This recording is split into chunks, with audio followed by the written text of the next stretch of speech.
ಇದನ್ನ ಎಷ್ಟು ಜನ ನಂಬ್ತಾರೋ ಇಲ್ಲೋ ಗೊತ್ತಿಲ್ಲ, ಆದ್ರೆ ಹೊಸಕೋಟೆ ಮಾರ್ಗವಾಗಿ ಹೋಗೋ ಆಟೋ ಡ್ರೈವರ್ಸ್ ಮತ್ತೆ ಬೈಕರ್ಸ್ ಈ ವಿಚಾರನ ನಂಬ್ತಾರೆ. ಅದೇನಂದ್ರೆ ನೈಟ್ ಟೈಮ್ ಅಲ್ಲಿ ಈ ರೋಡ್ ಅಲ್ಲಿ ಯಾರೇ ಲಿಫ್ಟ್ ಕೇಳಿದ್ರು ವೆಹಿಕಲ್ ನ ನಿಲ್ಲಿಸಬಾರ್ದು. ಯಾಕಂತಂದ್ರೆ ಸ್ವಲ್ಪ ವರ್ಷದ ಹಿಂದೆ ಇದೇ ತರ ವಿಚಾರ ಒಂದು ಆಟೋ ಡ್ರೈವರ್ ಜೊತೆ ಆಗಿ. ಅದೇನಂದ್ರೆ ಆಟೋ ಡ್ರೈವರು ತನ್ನ ಬಾಡಿಗೆಗಳನ್ನೆಲ್ಲ ಮುಗಿಸ್ಕೊಂಡು ನೈಟ್ 11 ಗಂಟೆಗೆ ಅವ್ನ ಮನೆಗೆ ಹೋಗ್ತಿರ್ತಾನೆ. ಆ ರೂಟ್ ಅಲ್ಲಿ ಒಂದು ಹುಡುಗಿ ಕೈ ಅಡ್ಡ ಹಾಕಿ, ನನ್ನ ಹತ್ರ ದುಡ್ಡಿಲ್ಲ, ನನ್ನ ಇಲ್ಲೇ ಒಂದ್ ಸ್ವಲ್ಪ ಮುಂದೆ ಬಿಡ್ತೀರಾ ಅಂತ ಕೇಳ್ಕೊತಾಳೆ.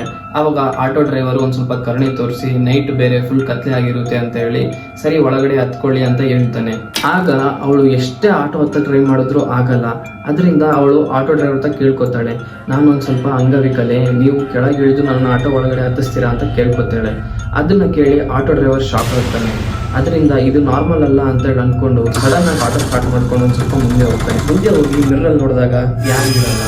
ಆಗ ಅವನೇನ್ ಅನ್ಕೋತಾನಂದ್ರೆ ಅವನ ಆಟೋ ಒಳಗಡೆ ಒಂದ್ ಸ್ವಲ್ಪ ದೇವ್ರ ಫೋಟೋಗಳು ಮತ್ತೆ ದೇವ್ರ ಪ್ರಸಾದ ಇರೋದ್ರಿಂದ ಅವಳಿಗೆ ಆಟೋ ಒಳಗಡೆ ಹತ್ತಕ್ಕಾಗಲ್ಲ ಅಂತೇಳಿ ಅನ್ಕೋತಾನೆ. ಇದೇ ತರ ಎಕ್ಸ್ಪೀರಿಯನ್ಸ್ಗಳು ಈ ರೂಟಲ್ಲಿ ಬಹಳಷ್ಟು ಆಗಿದ್ದಾವೆ. ಆ ತರ ಎಕ್ಸ್ಪೀರಿಯನ್ಸ್ ಏನಾದರೂ ನಿಮಗೆ ಇಲ್ಲ ನಿಮ್ಮ ಫ್ರೆಂಡ್ಸ್ಗೆ ಏನಾದರೂ ಆಗಿದ್ರೆ ಕಮೆಂಟ್ ಬಾಕ್ಸಲ್ಲಿ ತಿಳಿಸಿ.